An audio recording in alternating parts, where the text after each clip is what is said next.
விருதுநகர் மாவட்டம் சிவகாசியில் உள்ள பட்டாசு ஆலையில் தீ விபத்து. லட்சக்கணக்கான ஃபேன்சி ரக பட்டாசுகள் வெடித்து சிதறியதில் ஆலை உரிமையாளர் பலி. விருதுநகர் மாவட்டம் சிவகாசி அருகே உள்ள விஸ்வநாதம் கிராமத்தைச் சேர்ந்த கந்தசாமி என்பவர் சொந்தமாக பட்டாசு ஆலை நடத்தி வருகின்றார். இந்த பட்டாசு ஆலையில் 40க்கும் மேற்பட்ட தொழிலாளர்கள் வேலை பார்த்து வருகின்றனர். பட்டாசு ஆலையில் உயர்தர ஃபேன்சி ரக வெடிகள் தயாரிக்க அனுமதி பெற்று இதனை தயாரித்து வருகின்ற நிலையில் பட்டாசு ஆலையின் அருகே உள்ள மரங்களில் தீப்பற்றி உள்ளது. அப்போது காற்று பலமாக வீசியதால் பட்டாசு ஆலைக்குள் தீப்பிடித்து மரக்கிளைகள் விழுந்து தயார் செய்து வைக்கப்பட்டிருந்த பட்டாசுகள் தீப்பற்றி பயங்கர சத்தத்துடன் வெடித்து சிதறியது. இதனால் வேலை பார்த்து கொண்டிருந்த தொழிலாளர்கள் அலறியடித்து நாலாபுரமும் சிதறி ஓடினார்கள்.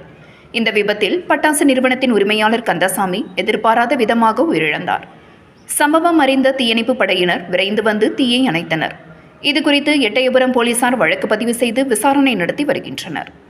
இந்த சம்பவம் சிவகாசியில் மீண்டும் பெரும் பரபரப்பை ஏற்படுத்தியுள்ளது.